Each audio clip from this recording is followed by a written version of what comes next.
اسماعیل بن جعفر نے بیان کیا، ان سے شریک نے بیان کیا، ان سے حضرت انس بن مالک رضی اللہ عنہ نے کہ ایک شخص جمعے کے دن مسجد میں داخل ہوا۔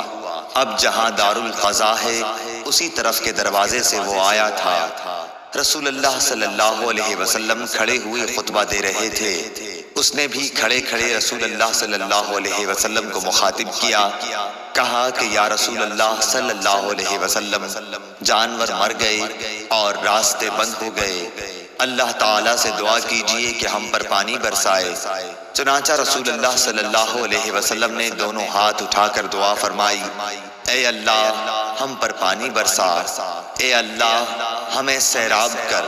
انس رضی اللہ عنہ نے کہا، خدا کی قسم آسمان پر بادل کا کہیں نشان بھی نہ تھا اور ہمارے اور صلا پہاڑ کے بیچ میں مکانات بھی نہیں تھے۔ اتنے میں پہاڑ کے پیچھے سے بادل نمودار ہوا، ڈھال کی طرح آسمان کے بیچ میں پہنچ کر چاروں طرف پھیل گیا اور برسنے لگا۔ خدا کی قسم ہم نے ایک ہفتے تک سورج نہیں دیکھا۔ پھر دوسرے جمعے کو ایک شخص اسی دروازے سے داخل ہوا۔ رسول اللہ صلی اللہ علیہ وسلم کھڑے خطبہ دے رہے تھے، اس لیے اس نے کھڑے کھڑے کہا، یا رسول اللہ صلی اللہ علیہ وسلم، کثرت بارش سے جانور تباہ ہو گئے اور راستے بند ہو گئے، اللہ تعالیٰ سے دعا کیجئے کہ بارش بند ہو جائے۔ رسول اللہ صلی اللہ علیہ وسلم نے دونوں ہاتھ اٹھا کر دعا کی، اے اللہ ہمارے اطراف میں بارش برسا، جہاں ضرورت ہے ہم پر نہ برسا۔ اے اللہ ٹیلوں، پہاڑیوں، وادیوں اور باغوں کو سیراب کر۔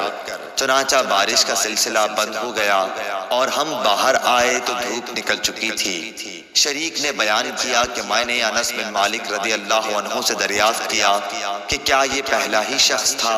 انہوں نے جواب دیا، مجھے معلوم نہیں۔ صحیح بخاری حدیث نمبر 1014۔